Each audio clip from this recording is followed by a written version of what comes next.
women are afraid, particularly older women, as you're getting beyond your 30s, you know, you've sort of been this sort of energetic 20-year-old, I'm independent, I can do it myself, and now you're in your 30s and you're feeling more independent. That's all masculine energy. Nothing wrong with it as long as it's balanced with feminine energy.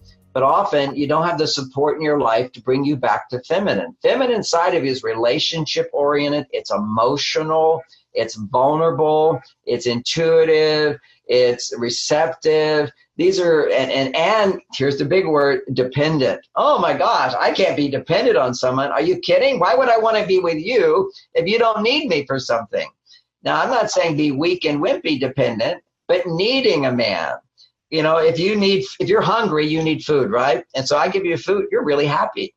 So that's what real vulnerability is. Everybody talks about vulnerability is oh, I'm so hurt, I'm so sensitive, I'm so gloom and doom. No, vulnerability is I'm so happy you're here. Okay, that's vulnerability. Because see, when you have a need, then when somebody fulfills that need, and that's what love is. Love is the acknowledgement. One aspect of love is that it acknowledges that you are just what I need. Oh my God, who doesn't want that? That's particularly what men want. Women want it, men want it, and need it about 10 times more. That's it. And women need, and they don't always know this, and particularly independent women don't know this, what they need is a greater awareness of what's going on inside themselves. So to summarize all this, my favorite technique for women, and I kind of hinted at it, and too much information. As you get a little more intimate in a relationship, closer with a man, I don't mean sex. I'm telling you, slow down on the sex thing. You just basically, these guys, they all think they're entitled to sex because women are giving it out, okay? It's kind of like, well, that woman had no problem. She gave me head the first day. What's the big deal here, you know? And it's like, you know, you just go slow with it. That's it. Go slow. He has to earn his way in, so to speak. But really, it's getting to know you, and you're getting to know him, and you're feeling safe with him. And he's, you know, seems like a really good guy. You like him a lot. You find him interesting. He's curious, and your heart is open to him. Then your body really wants him to connect more on a physical level. What I see is that women have very low self-esteem. Who feel very insecure. They get with a guy and they feel like unworthy inside.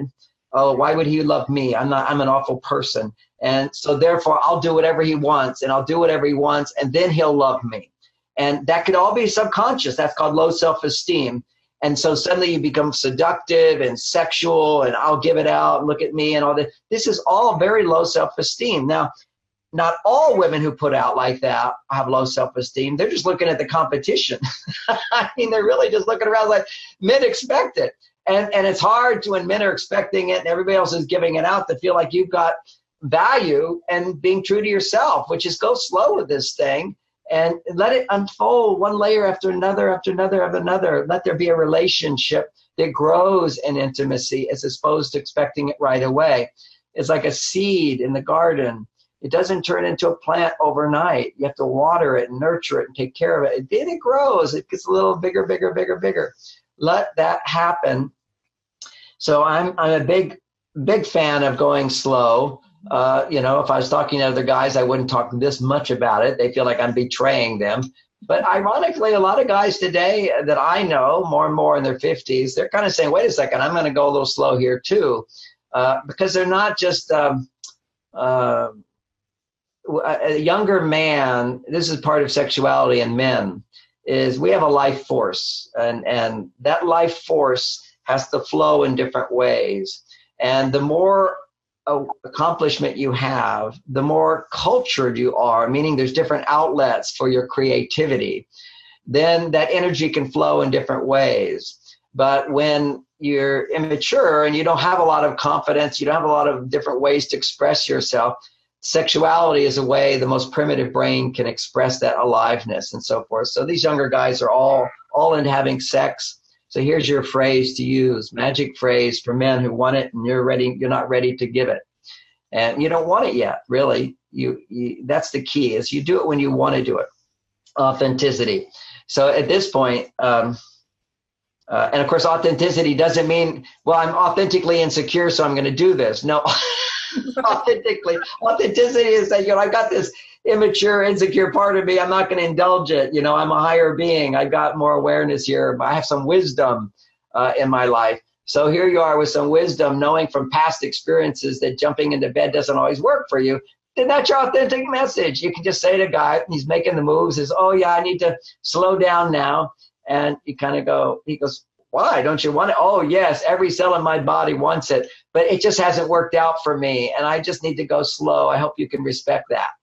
What can he say? And then what you said in that phrase, I just want to point out, being a man, is he'll hear that one little thing, every cell in my body wants to have sex with you. He goes, okay, I did it. And they're just looking for the recognition that you want to have sex with them. Men so much want to feel that they're wanted. It's a needy thing. But if they don't earn that, then they become weak and they lose commitment and so forth. It has to be when you truly are ready, because you want to do it because he's a wonderful guy and you want to share more of your life with him and he's special and so forth. Then you're willing to share all of who you are with him. Because when you have sex, it's very different for men and women. When a man has sex, men can be turned on to tons of women that I'm not even interested. I mean, God, look at this. A guy can look at all the internet porn. He would never, ever, after having a conversation with any of those women, would ever want to talk to her again. But he'll have sex with her once, and that's the system that they found, is that men don't go back. Okay, if they have sex right away, they move on to the next. They move on to the next. And why is that? Because first of all, they'll have sex with anybody practically. But the second thing is, it's less known, is that when a man has sex, it's very intimate for him. He gets really close. Suddenly his oxytocin levels increase 5 times. And oxytocin inhibits testosterone. So that's why he goes to sleep. That's why he tends to pull away after sex. He can't breathe. You know, there's a tendency of withdrawing. Whenever men withdraw, it's they're needing to rebuild testosterone. They're trying to pull away from the influence of estrogen. And so it's a natural process. So let men pull away. Encourage them to pull away. Don't rush the closeness. Instead, send text messages of pictures of you being happy without him. And that's counterintuitive for women. They think that, oh, if I'm showing him I'm happy without him, he'll think I don't love him that much. I mean, some women actually think that. And on a deeper level, maybe many more feel that way, which is when he's in his cave, when he's pulled away, I should be unhappy. I should be missing him. I should be sorry. Because if a woman is pulling away, she wants to feel like he's missing you and I can't live without you. And what do I have to do to get you open again? That makes you feel all special. When a guy pulls away, the best thing, and some of these needy guys, I write about them in Conscious Men, they're more in touch with their female side. So one part of them is saying, well, how could you go out and have a good time? You ignore that message. Ignore his female side. You're strong in your female side. Hey, I'm not just about having a relationship with my life. I have a life. You know, you're dessert. I mean, really look at men as dessert. Don't make them the main meal. If you make a man the main meal in your life, you're regressing back to these traditional relationships that don't work anymore. And that's where a man's going to put you in a box and you can't get out. And you certainly don't want that. But you do want a man. And so you think that, okay, I'll pretend to get in that box, but you'll die in that box. Women today want to have both sides of them. It's a masculine side and a feminine side. They want their independence. They want their dependence. They're afraid of their dependence. And the way you find, by connecting with your dependent side, your emotional side, your vulnerable side, you're going to experience interdependence.